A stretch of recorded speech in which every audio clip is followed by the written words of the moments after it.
સંઘાત અથડામણો વિશે ચર્ચા કરીએ તો સંઘાત એટલે શું? તો બે પદાર્થો એકબીજા તરફ ભૌતિક રીતે અથડાય અથવા એકના ગતિપથ પર બીજા પદાર્થના લીધે અથવા તો બીજા પદાર્થના કારણે બળ લાગે અથવા તો બળ વડે અસર થાય તેને શું કહેવાય છે? સંઘાત કહેવામાં આવે છે। તો આપણે જોઈએ એની વ્યાખ્યા શું છે। બે પદાર્થો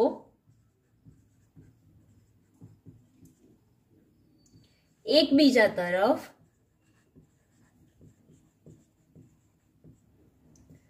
ભૌતિક રીતે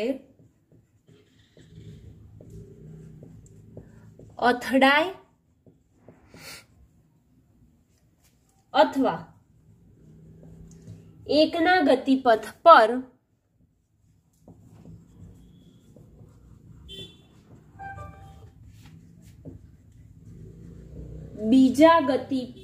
બીજા પદાર્થના બળ વડે અસર થાય તો સંઘાત થયો તેમ કહેવાય। શું? ફરીથી એકવાર જોઈ લઈએ સંઘાત એટલે શું। તો બે પદાર્થો એકબીજા તરફ ભૌતિક રીતે અથડાય અથવા એક ગતિપથ પર બીજા પદાર્થના બળ વડે અસર થાય તો સંઘાત થયો છે તેવું કહેવામાં આવે છે। બરાબર। જેવી રીતે કે આપણે લખોટી રમીએ છીએ, બરાબર, તો લખોટી રમીએ તો એને એક લખોટી વડે બીજી લખોટીને મારીએ છીએ એટલે કે તેના પર કોઈક બળ લગાડીએ, એના ગતિપથમાં કોઈ વચ્ચે ઊભું છે અને બળ લગાડીએ તો એના ઉપર એ થોડીક આગળ ધકેલાય છે અથવા તો એની સ્થાનમાં ફેરફાર આવે છે એટલે કે બળ વડે તેના પર અસર થાય ત્યારે સંઘાત થયો છે તેવું કહીએ છીએ। તો એવી જ રીતે કેરમ રમીએ ત્યારે લખોટી અથવા તો બિલિયર્ડ અથડામણોમાં ભૌતિક સંપર્ક થાય છે એટલે કે સંઘાત થવા માટે વાસ્તવમાં ભૌતિક સંપર્ક જરૂરી નથી। ખરેખર તો સંઘાત ત્યારે જ થયો એવું કહેવાયું જરૂરી નથી કે જ્યારે તેનામાં ભૌતિક અથડામણ થાય। તો એવી જ રીતે એવું પણ એક ઉદાહરણ જોઈશું। તો સૌથી પહેલા સંઘાત થવા માટે વાસ્તવમાં ભૌતિક સંપર્ક થાય તેવું જરૂરી નથી, પરંતુ એવી જ રીતે રુથરફોર્ડનું પ્રકીર્ણન એટલે કે જે આલ્ફા કણનો મારો ચલાવ્યો તો આપણે પ્રયોગ ભણી ગયા છે, 10મામાં આવી ચૂક્યો છે। તો રુથરફોર્ડ જે પ્રકીર્ણનના પ્રયોગમાં આલ્ફા કણે ન્યુક્લિયસના અપાકર્ષણ બળથી પ્રકીર્ણન પામે છે। શેના કારણે? આલ્ફા કણ જે છે એ ન્યુક્લિયસના અપાકર્ષણ બળથી શું પામે છે? પ્રકીર્ણન પામે છે, જ્યાં આલ્ફા કણ અને ન્યુક્લિયસનો સંપર્ક થતો નથી, પરંતુ તે આલ્ફા કણે ન્યુક્લિયસ સાથે સંઘાત કર્યો છે તેવું કહેવામાં, એ બંને જોડે સંપર્ક પણ નથી થતો તો પણ આપણે શું કરીએ કે તે સંઘાત થયો છે એવું કહેવામાં આવે છે તેમના અપાકર્ષણના કારણે। તો આપણે લખીએ કે રુથરફોર્ડ ના પ્રકીર્ણન પ્રયોગમાં આલ્ફા કણ એ ન્યુક્લિયસના અપાકર્ષણ બળથી પ્રકીર્ણન પામે છે, જ્યાં આલ્ફા કણ અને ન્યુક્લિયસ એ બેનો સંપર્ક થતો નથી, પરંતુ તે આલ્ફા કણ ને ન્યુક્લિયસ સાથે સંઘાત કર્યો તેમ કહેવામાં આવે છે. ઓકે, આવ્યું સમજમાં? તેઓ ભૌતિક રીતે એકબીજા જોડે સંપર્કમાં આવે તેવું જરૂરી હોતું નથી, પણ કોઈક આલ્ફા કણનો, જેવી રીતે રુથરફોર્ડનું એક્ઝામ્પલ લીધું તો પ્રકીર્ણન પ્રયોગમાં આલ્ફા કણ એની જોડે ન્યુક્લિયસના અપાકર્ષણ બળના કારણે એના પર પ્રકીર્ણન પામતો હતો. તો આલ્ફા કણ અને એ બંનેનો સંપર્ક થયો નહોતો, તેમ છતાં પણ તેમનો સંઘાત કર્યો તેમ કહેવામાં આવતું હતું. બરાબર? તો એવો સંઘાત થાય એવું જરૂરી નથી, પણ એટલે કે એકબીજા જોડે સંપર્કમાં આવે એવું જરૂરી નથી, પણ તો પણ એ કર્યા સિવાય પણ શું થઈ શકે છે? સંઘાત થઈ શકે છે. ઓકે, હવે આઘાતમાં કુલ આ જે સંઘાત થાય છે તો એ સંઘાતમાં કુલ રેખીય વેગમાનનું શું થાય છે? સંરક્ષણ થાય છે. અને તંત્રનું પ્રારંભિક વેગમાન તે તંત્રના અંતિમ વેગમાન જેટલું જ હોય છે. આપણે વેગમાન સંરક્ષણનો નિયમ ભણી ચૂક્યા. શેમાં? તો 5મા ચેપ્ટરમાં વેગમાન સંરક્ષણનો નિયમ આવી ગયો. શું કે કોઈ પણ કુલ રેખીય વેગમાન છે એમનું સંરક્ષણ થતું હોય તો તેનું અંતિમ વેગમાન જે છે તેના પ્રારંભિક વેગમાનના બરાબર હોય છે. બરાબર? આવું ભણી લીધું છે. તો આપણે લખીએ કે સંઘાતમાં કુલ રેખીય વેગમાન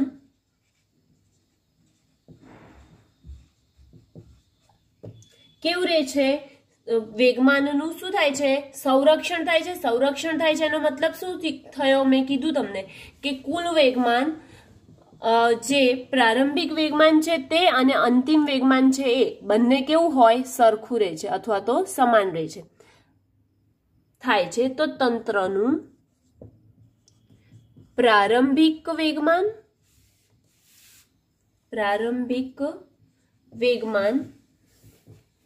અને અંતિમ વેગમાન, પ્રારંભિક વેગમાન એ અંતિમ વેગમાન જેટલું જ હોય છે અથવા તો સમાન હોય છે, એવું પણ લખી શકો. ઓકે, હવે આ બધા પ્રકારની અથડામણો થાય તો એમાં કુલ વેગમાનનું શું થાય છે? સંરક્ષણ થાય છે. કોઈ પણ પ્રકારની અથડામણ થશે તો કુલ વેગમાન જે છે એમનું સંરક્ષણ થાય છે. ધારો કે મારી પાસે બે પદાર્થ છે, તો ધારો કે પદાર્થ 1 અને 2 અથડાય છે. હવે આ બે પદાર્થ અથડાય છે તો તેઓ ડેલ્ટા ટી સમય દરમિયાન પરસ્પર લાગતા બળોને અનુરૂપ વેગમાનમાં શું કરે છે? ફેરફાર. હવે આની જોડે અથડાશે અથવા તો આની જોડે અથડાશે તો એમના વેગમાનમાં અથવા તો એના જે ફેરફાર થાય છે એના લીધે બળ લાગે.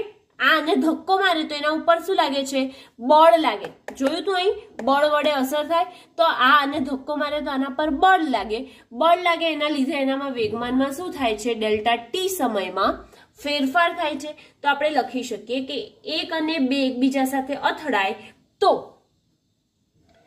તે અથડામણ દરમિયાન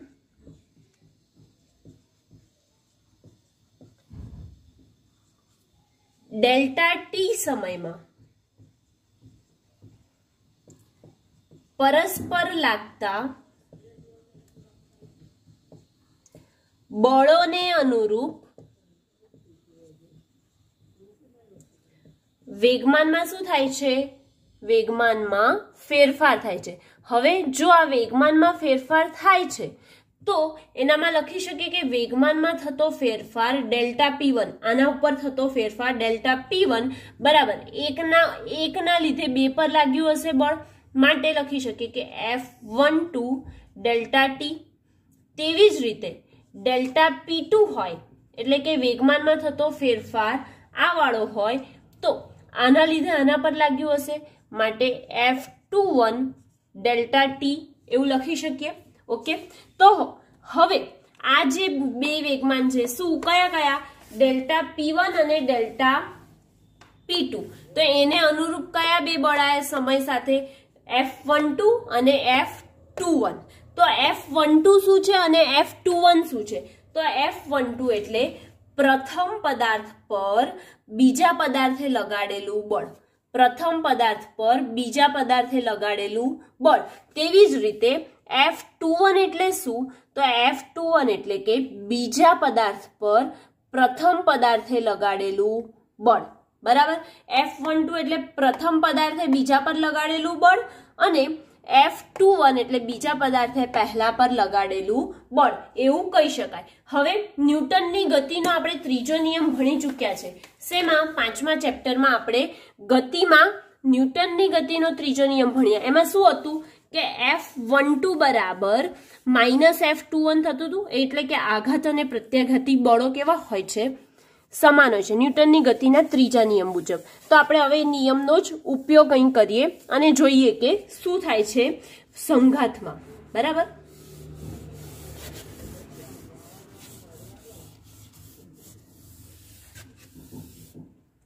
તો જો ફ્રેન્ડ્સ, હવે ન્યૂટનની ગતિનો ત્રીજો નિયમ લઈએ છે. તો ન્યૂટનની ગતિના ત્રીજા નિયમ મુજબ ભણી ગયા કે F12 બરાબર -F21 થાય એવું. બરાબર. તો હવે આ જે છે એ F12 અને F21 જે છે એના ઉપરથી આપણે અહીંયા વેગમાનમાં પણ ફેરફાર થાય તો આપણે અંતિમ વેગમાન બરાબર પ્રારંભિક વેગમાન થતું હતું ને, તો એની કિંમત અહીંયા જ મૂકી દઈએ. તો શું થશે? F12 ડેલ્ટા ટી બરાબર -F21 ડેલ્ટા ટી. હવે આ જે માઇનસની સાઇન છે તો હું એને ઉચકીને ડાબી બાજુ મૂકી દઉં. તો ડાબી બાજુ આવે એટલે શેની થઈ જશે? પ્લસની સાઇન આવશે. તો શું આવશે ફ્રેન્ડ્સ? કે F12 delta T plus F21 delta T is equal to 0. હવે F12 અને F21 એટલે આપણે શું લખ્યું હતું? P1 અને P2 લખ્યું હતું કે નહોતું લખ્યું? હા, તો આપણે એ લખ્યું હતું તો એની કિંમત અહીંયા સમીકરણમાં મૂકીએ. શું થાય? તેથી delta P1 plus delta P2 બરાબર 0 થાય. બરાબર. તો delta P1 plus delta P2 બરાબર 0 થાય તો આપણે એની કિંમત મૂકીએ. તો ડેલ્ટાને કોમન લખીએ તો P1 પ્લસ P2 બરાબર પણ 0 લખી શકીએ કે ના લખી શકીએ? હા, તો ચાલે એવું લખીએ. તો તેથી આપણે લખીએ કે P1 પ્લસ P2 એટલે કે એમનો બંનેનો સરવાળો કેવો રહે છે? અચળ રહે છે. માટે સદિશ P1 પ્લસ સદિશ P2 ઇઝ ઇક્વલ ટુ અચળ. અને આમ અથડામણ દરમિયાન ડેલ્ટા ટી સમય દરમિયાન બળો જટિલ રીતે બદલાતા હોય તો પણ અથડામણ દરમિયાન રેખીય વેગમાનનું સંરક્ષણ થાય છે. આના આગળ આપણે ઉર્જા સંરક્ષણ ભણી ગયા. હવે કયું સંરક્ષણ થાય છે? રેખીય વેગમાનનું સંરક્ષણ થાય છે. જો લખવું હોય તો આપણે આ રીતે લખી શકીએ કે આમ અથડામણ દરમિયાન ડેલ્ટા ટી સમય દરમિયાન બળો જટિલ રીતે બદલાતા હોય તો પણ અથડામણ દરમિયાન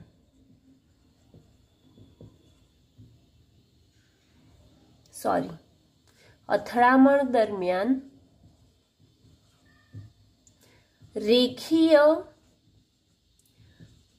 વેગમાનનું સંરક્ષણ થાય છે. ઓકે. આમ જે સંઘાત છે અથડામણ, અથવા તો એને ઇંગ્લિશમાં એવું કહી શકું કે કોલિઝન થાય છે. કોલાઇઝન જે થાય એ તો એક જ શબ્દમાં વ્યાખ્યા લખવાની આવે તો શું કે બે પદાર્થો એકબીજા તરફ ભૌતિક રીતે અથડાય અથવા એકના ગતિપથ પર બીજા પદાર્થ પર બળ વડે અસર થાય તો સંઘાત થયો છે તેવું કહેવામાં આવે છે. અને જે સંઘાત થાય છે તે દરમિયાન રેખીય વેગમાન સંરક્ષણનું જે છે એ રેખીય વેગમાનનું શું થાય છે? સંરક્ષણ થાય છે. આમ જે સંઘાતવાળો ટોપિક છે એ અહીંયા કમ્પ્લીટ થાય છે. સંઘાત વિશે આપણે ચર્ચા કરી ચૂક્યા છે. શું હતું સંઘાત? એટલે કે બે પદાર્થો એકબીજા તરફ ભૌતિક રીતે અથડાય અથવા એકના ગતિપથ પર બીજા પદાર્થના બળ વડે અસર થાય તેને શું કહેતા હતા આપણે? સંઘાત. આ વિશે આપણે ચર્ચા કરી ચૂક્યા છે. એમાં જે વેગમાન છે એ વેગમાનનો જે બેઝિક સરવાળો છે કેવો આવતો હતો? અચળ આવતો હતો. અને એ જ રેખીય વેગમાન સંરક્ષણનું પાલન થાય છે એવું આપણે કહેતા હતા. પણ આપણે સંઘાતને આપણે બીજા શબ્દોમાં કેવું હોય તો શું કહીએ છીએ? અથડામણ એવું કહીએ છીએ કે નથી કહેતા? હા, તો અથડામણ કહીએ છીએ તો એના જ બે પ્રકાર છે. કયા બે પ્રકાર? તો સંઘાત અથવા અથડામણ એના બે પ્રકાર. કયા બે પ્રકાર? તો સ્થિતિસ્થાપક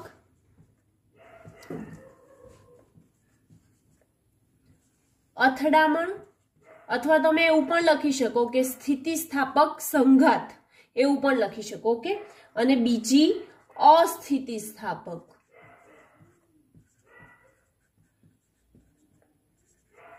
અથડામણ.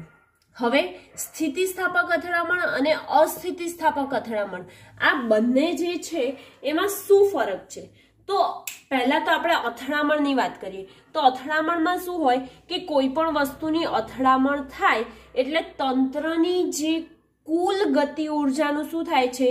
સંરક્ષણ થાય છે એવું જરૂરી હોતું નથી. પણ જો અથડામણ દરમિયાન લાગતા આઘાત અને વિરૂપણ દરમિયાન ઉષ્મા અને ધ્વનિ ઉત્પન્ન થઈ શકે છે. શું? કે જે અથડામણ થાય ત્યારે જે કુલ ગતિ ઉર્જા છે કોની? તંત્રની, જે કણો વચ્ચે સંઘાત થાય છે એ, એટલે કે એ કણો વચ્ચે જે સંઘાત થાય છે એમની કુલ ગતિ ઉર્જાનું શું થાય છે? સંરક્ષણ થાય છે તેવું જરૂરી નથી. પરંતુ જો આ સંઘાત થાય તો એ સંઘાતના આઘાત દરમિયાન, આઘાત અને વિરૂપણ દરમિયાન તેમાં શું થાય છે? ઉષ્મા અને ધ્વનિ ઉત્પન્ન થઈ શકે છે. હવે કોઈ પણ વસ્તુ ટકરાય, હવે ધારો કે આ બોર્ડ છે તો બોર્ડ જોડે હું આ પેન છે તો એને હું પેનને ટકરાઈશ તો શું થશે? ઉષ્મા ઉત્પન્ન થશે કાં તો ધ્વનિ ઉત્પન્ન થાય. તો અહીંયા હું કરું તો આપણને શેનો અવાજ આવે છે? ધ્વનિ ઉત્પન્ન થાય છે. આમ આપણે જોઈ શકીએ કે કોઈ પણ અથડામણ હોય તો એમાં ઉષ્મા કે ધ્વનિ ઉત્પન્ન થઈ શકે છે. હવે પ્રારંભિક ગતિ ઉર્જાનો અમુક ભાગ ઉર્જાના બીજા સ્વરૂપમાં રૂપાંતરિત થાય છે અને તેના આકારમાં શું આવે છે? વિરૂપણને સંકોચાયેલી, આપણે સ્પ્રિંગનું ઉદાહરણ જોયું હતું, બરાબર? તો એ સ્પ્રિંગમાં ધારો કે સ્પ્રિંગ પહેલા આ રીતે છે, બરાબર? ઓરિજિનલ સ્પ્રિંગ છે એ આ રીતે છે. હવે જો એને ખેંચવામાં આવે, જો સ્પ્રિંગને ખેંચવામાં આવે છે તો એ શું થાય છે? પહોળી થાય છે. એટલે કે એનો આકારમાં શું આવે છે? થોડો ફેરફાર, એટલે કે એની લંબાઈ શું થાય છે? વધે છે. તો ખેંચવામાં આવે અથવા તો એના ઉપર શું લગાવી દઈએ આપણે? દળ લગાવીએ. તો આ દળ લગાવીએ એટલે એ શું થશે? ખેંચાશે એટલે એ લાંબી થાય. એટલે કે આની લંબાઈ જો L હતી તો આની લંબાઈ કેટલી થઈ જાય છે? L પ્લસ ડેલ્ટા L જેટલી એની લંબાઈ થાય છે. તો જો તમને એવી રીતે ઉદાહરણ લખવું હોય તો લખી શકો કે તેના આકારના વિરૂપણને સંકોચાયેલી સ્પ્રિંગના ઉદાહરણ દ્વારા આપણે કરી શકીએ છીએ. જો બે દળ છે આપણી પાસે, શું?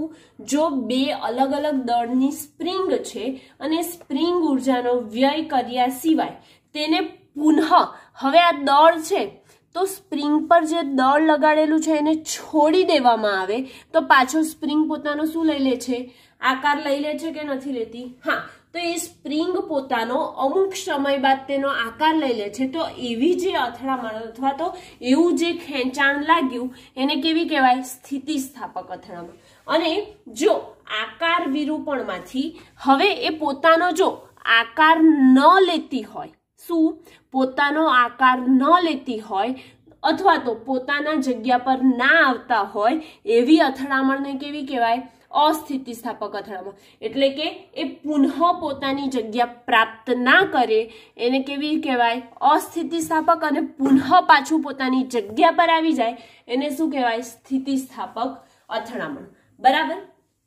સ્પ્રિંગનો એટલે કે જો તમને આ ઉદાહરણ દ્વારા લખવું હોય તો લખી શકો છો કે જો બે દળોને જોડતી સ્પ્રિંગ છે તો એ સ્પ્રિંગ ઉર્જાનો વ્યય કર્યા સિવાય તેનો આકાર પુનઃ પ્રાપ્ત કરી લે તો પ્રારંભિક ગતિ ઉર્જા જેટલી જ તેની શું હોય છે અંતિમ ગતિ ઉર્જા થાય છે, માટે એ ડેલ્ટા ટી સમયમાં તેની ગતિ ઉર્જા અચળ ન હોય તો આવી અથડામણને આપણે કેવી અથડામણ કહીએ છીએ?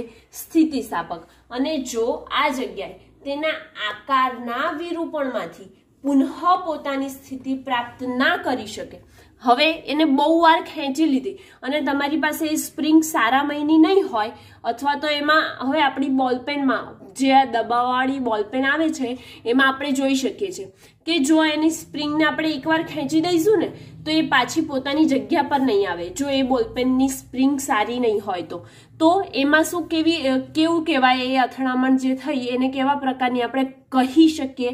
તો અસ્થિતિસ્થાપક અથડામણ કહી શકીએ. એટલે કે આકારની વિરૂપણમાંથી પુનઃ પોતાની સ્થિતિ પ્રાપ્ત ના કરી શકે અને બંને પદાર્થો અથડામણ પછી સાથે જ ગતિ કરતા હોય તો તેને સંપૂર્ણ અસ્થિતિસ્થાપક અથડામણ કહેવામાં આવે છે. ઓકે, હવે આ સ્થિતિસ્થાપક અથડામણ અને અસ્થિતિસ્થાપક અથડામણ અહીં કમ્પ્લીટ થાય છે. પણ હવે સ્થિતિસ્થાપક અથડામણ જે છે એ કોઈ પણ પરિમાણ એટલે કે એક પરિમાણ, દ્વિપરિમાણ, ત્રિપરિમાણ એવી રીતે થઈ શકે, બરાબર? તો જે સ્થિતિસ્થાપક અથડામણ છે એ એક પરિમાણમાં આપણે અથડામણની એના વિશે ચર્ચા કરીએ. ઓકે.